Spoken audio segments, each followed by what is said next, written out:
Welcome to the latest episode of New Teacher Talk, where we discuss issues that are important to aspiring and early career educators. We're here to support you in your rural, suburban, or urban school practice. My name is Meg White. I've been a teacher and a teacher educator for many, many years. I hail from the great state of New Jersey. Go Big Blue. In this podcast, I'm going to talk about teaching with cultural intention. I want to start with two questions for you to consider. What was your favorite children's book growing up? What does this book say about your culture? There's a framework called Windows, Mirrors, and Sliding Glass Doors, originated by Emily Stile in 1988 and further developed by Rudine Sims Bishop in 1990. There's a good chance that the book you just thought of reflects your own culture or identity or your own lived experiences. That would be a mirror. At early ages, we read books that provide a sense of belonging with relatable characters and characters that look like us. If the book you thought of provides an insight into the diverse lives of others, that would be a window. Windows allow us to learn about others. For some children, this may be the first time they were exposed to differences in culture, skin color, religion, or lifestyle. Maybe the story you thought of is one that allows you to walk through doors into a story and become part of that world. This would be a sliding glass door and results in a reader's change in perspective. During a professional development workshop I was presenting, I had a group of teachers, mostly white, 2 black women included. As the teachers were sharing their favorite books, like I just asked of you, one of the black women said that it wasn't until she was 12 years old that she found the first book with characters that looked like her. The other teachers in the group found this really striking, as it was something they had never considered before. Have you? You see, when children can't find themselves reflected in the books they read, or the images they see are distorted, negative, or laughable, they learn a powerful lesson about how they are devalued in society for which they are a part. I offer these suggestions on how to create windows and mirrors in your classroom. You want to acknowledge that every story has a mirror and window possibility. Emphasize that we live in a diverse society. That's really important for students to understand, especially at young ages. In your classroom, you want to provide students with stories where their backgrounds are represented in a positive light and where their life experiences are validated. Discuss themes with your students in stories to unpack mirror possibilities for all children. Read stories to them that represent positive aspects of human spirit and where characters rally together for collective action.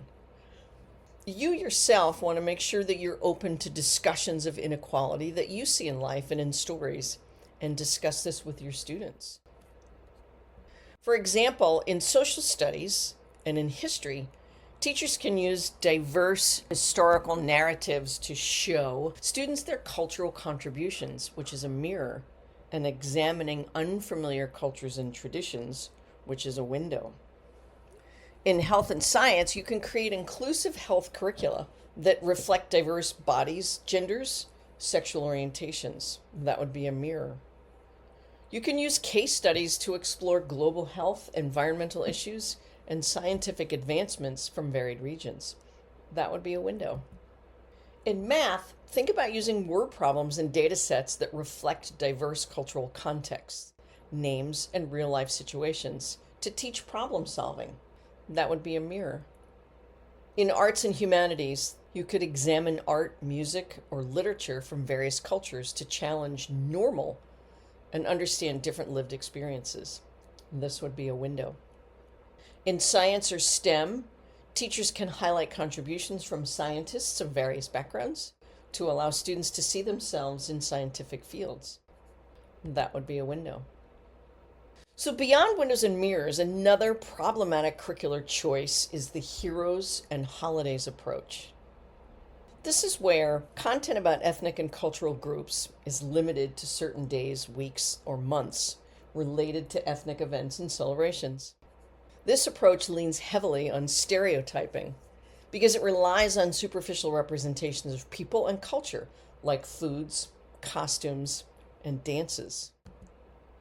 Paul Gorski tells the story of Taco Night, where an elementary school holds their annual Cinco de Mayo celebration. Students make piñatas, parents and families wear sombreros, they gather in the cafeteria, and they eat tacos.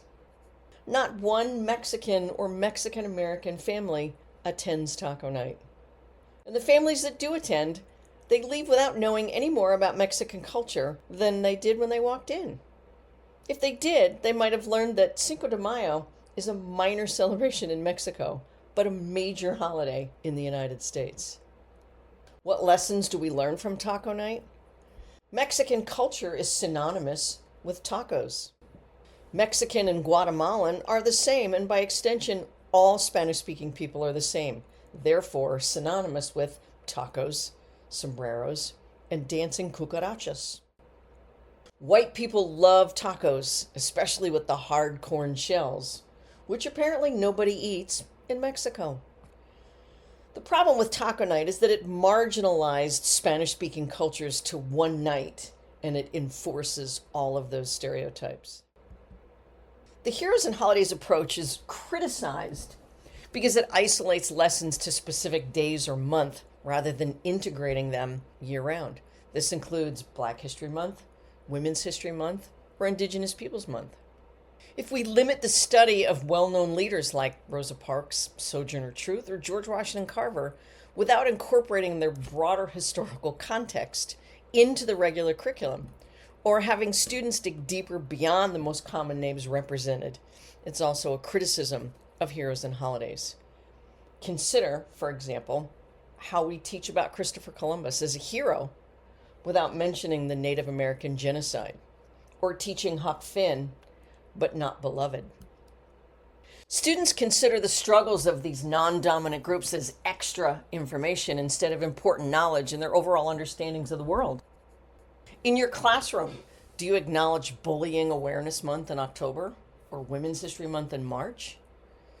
Because by celebrating these individual months, teachers reinforce the idea that non-dominant groups only exist outside of curriculum and on special days, weeks, or months. Here's an idea. Why not ask students to research a famous person that you haven't heard of or you don't know of their accomplishments? Then ask students to present their person in what's called a chautauqua. Students dress in character.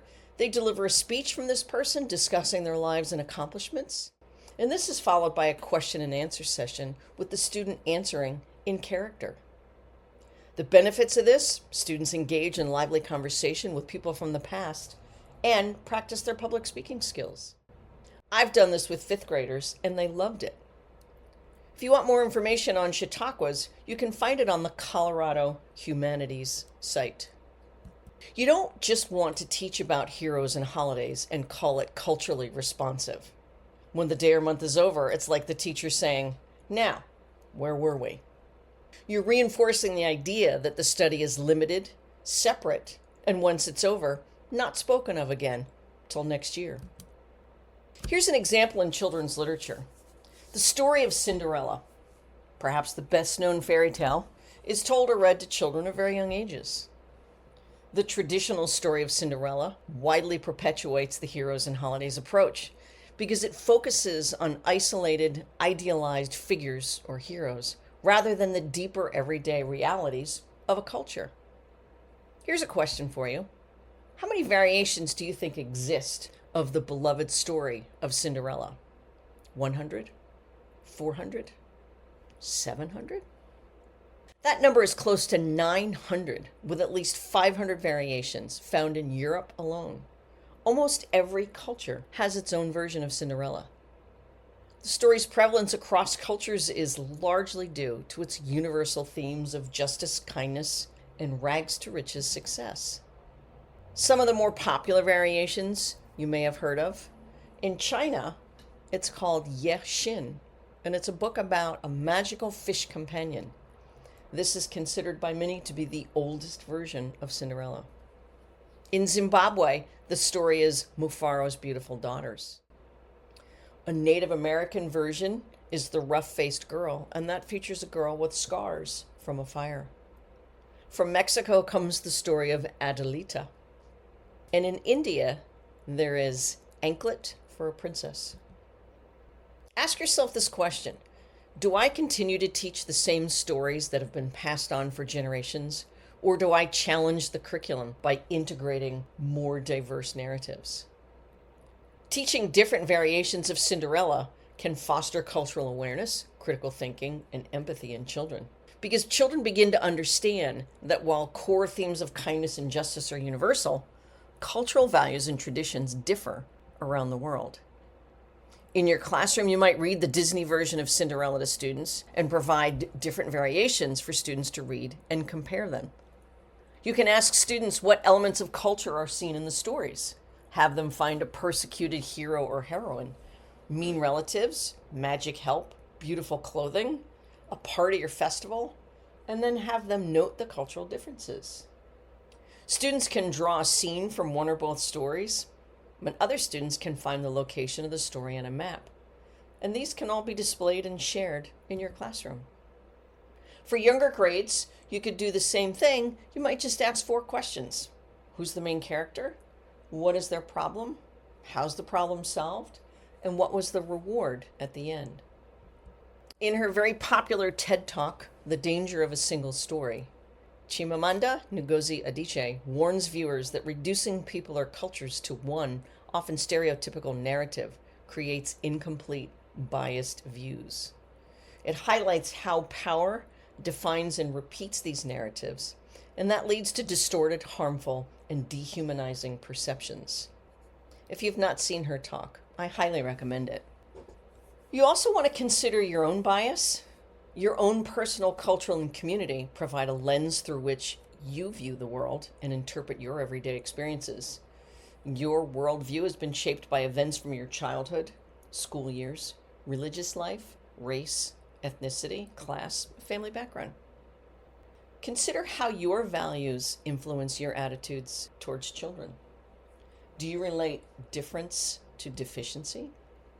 In your classroom, you want to make sure every child who enters feels that they can be successful. Look around your classroom and ask yourself whether all of your students can find relatable visuals and props from a variety of backgrounds.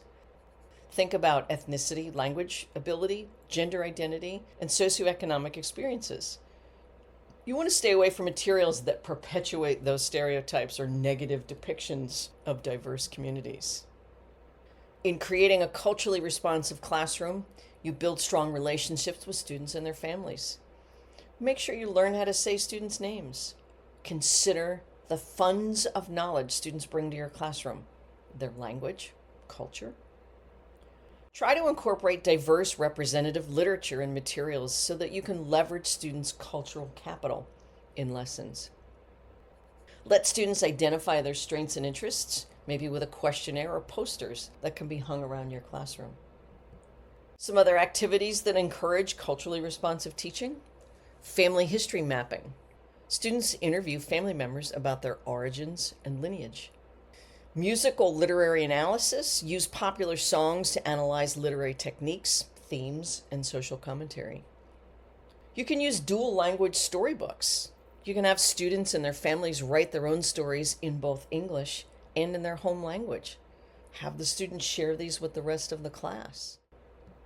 An activity for middle and upper grades is a gallery walk. In your classroom, first you will identify a social inequity: immigration, healthcare, gay rights, criminal justice, public education, or income inequality. Students consider the following questions. Who is negatively impacted by this inequity in society or in your community? What groups of students may be negatively impacted by this inequity in your classroom? Who may be potentially unable to see this as a problem? What possible actions can you take to address this injustice? And what would you hope to be the result of those actions? Students create posters and display them around the classroom. You can have students walk around in pairs or small groups and visit each poster, taking notes or leaving sticky notes with comments as they go along. Students present their posters and notes at the end of class. Some other guidelines for teaching in upper grades: enlarge and diversify the list of people you suggest for student research. personalize the assignment. Encourage the use of varied and primary sources. Examine how the person changed over time. How could this person's work have been strengthened? In your classroom, acknowledge and respect different cultural heritages. Teach students to understand and appreciate their own and others' cultural heritages. Recognize the strengths and contributions of individuals from historically underrepresented groups. You can use a wide variety of instructional techniques, role-playing exercises, multimedia projects, current events discussions, storytelling, social media campaigns that align with the way in which student is taught in his or her own culture. Expand the traditional curriculum to ensure that diverse perspectives are embedded into your classes, your knowledge, your resources, your materials in all of your subjects. In closing, every student should see their own heritage, language, and lived experiences reflected in your classroom. Students need to understand the lives of others to disrupt those single-story stereotypes. Ultimately, this is not just about representation. It's about creating a learning environment where every student feels valued and empowered to succeed. In doing so, teachers create an environment where every student feels seen and can meet with academic success. Alan Alda once said, "Your assumptions are your windows on the world. Scrub them off every once in a while, or the light won't come in. If you challenge your own, you won't be so quick to accept the unchallenged assumptions of others." Thanks for listening. Thanks for spending time with us on New Teacher Talk today. Make sure you're following us on social. We're at New Teacher Talk on Instagram and Blue Sky. We drop our Tuesday teacher resource and Thursday thought there, so you won't want to miss those. Hit that follow button and share this with anyone who might need to hear it. We're in your corner wherever you're teaching.